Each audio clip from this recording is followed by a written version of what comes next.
दयालु शेर था। उसके लिए सबसे खुशी का दिन तब आया जब उसकी पत्नी साराबी ने एक प्यारे बेटे को जन्म दिया। जंगल के सभी जानवर इस खुशी के मौके पर जश्न मनाते हैं क्योंकि सिम्बा ही भविष्य का राजा होगा। मुफासा सिम्बा को जंगल की ऊंची चोटी पर ले जाता है और उसे सिखाता है, एक दिन तुम राजा बनोगे, लेकिन याद रखना राजा की जिम्मेदारी सबसे बड़ी होती है। सिम्बा यह सुनकर रोमांचित होता है, लेकिन साथ ही उसके मन में जंगल को जानने की जिज्ञासा भी बढ़ती है। स्कार मुफासा का छोटा भाई जो हमेशा खुद राजा बनने का सपना देखता था, सिम्बा के जन्म से जलने लगता है। वह चालाकी से सिम्बा को हाथियों की हड्डियों वाली जगह के बारे में बताकर वहां जाने के लिए उकसाता है। सिम्बा वहां पहुंच जाता है, लेकिन उसे खतरनाक हाइनास से सामना करना पड़ता है। तभी मुफासा आकर उसे बचा लेता है और समझाता है कि जंगल में जिम्मेदारी और सावधानी कितनी जरूरी है। लेकिन स्कार को सिम्बा और मुफासा का वजूद खटकता रहता है। वह एक षड्यंत्र रचता है। सिम्बा को एक घाटी में भेज देता है जहां जंगली भैंसों का झुंड दौड़ता हुआ आ रहा होता है। मुफासा अपने बेटे को बचाने आता है, लेकिन जब वह पहाड़ी पर चढ़ रहा होता है, स्कार उसे धक्का दे देता है और मुफासा की मौत हो जाती है। स्कार सिम्बा को यह यकीन दिला देता है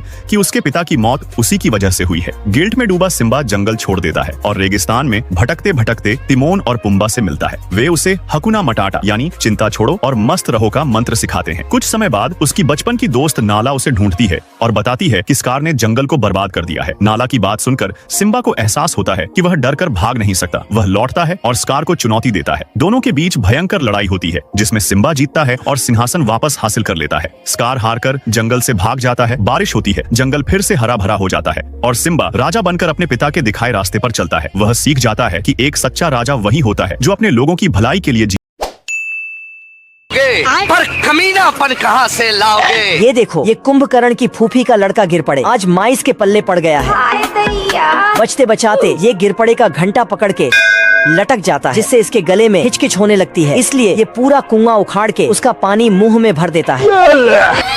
आज मैं मर गया भैया। बवाल चीज है बे। कुल्ला करने के बाद माइस झूल के इसके 1000 किलो के हाथ पे आ जाता है। ओ भाई ये क्या है? इसको देख, माइस इसके मुंह पे पात के भाग जाता है। हेलो भाई, कौन हमको साला गिरपड़े को लगा कि उसने माइस का चपाती बना दिया है। हिला डाला ना।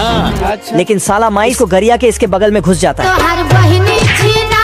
और इसका माइस इसका कपड़ा फ्री में फाड़ देता है और गिर पड़े हाथ आते ही साला दोबारा से सिल देता है और इसकी खोपड़ी पे चढ़ जाता है मुझसे कोई स्मार्ट। और गिर पड़े की नाक में रस्सा डाल के पूरा फुल बॉडी का बंडल बना देता है। हमारा घर, हमारा द्वार। और गिर पड़े साला सच में गिर जाता है।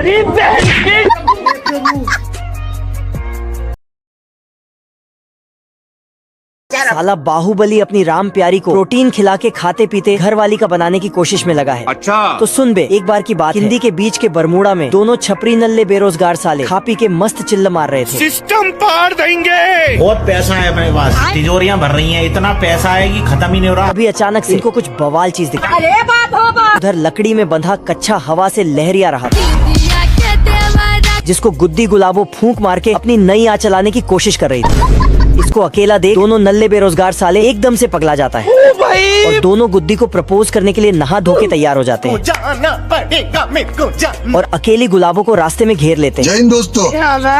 तेरी बहन ब्याह करवा का। दोनों लौंडे लड़की की सेवा में कोई कसर नहीं छोड़ते। बिरयानी बनाऊंगे। ठूंसने के बाद लड़की बाहू की नाक पे चुम्मा दे देती है। Helicopter, helicopter. प्रभु वाह।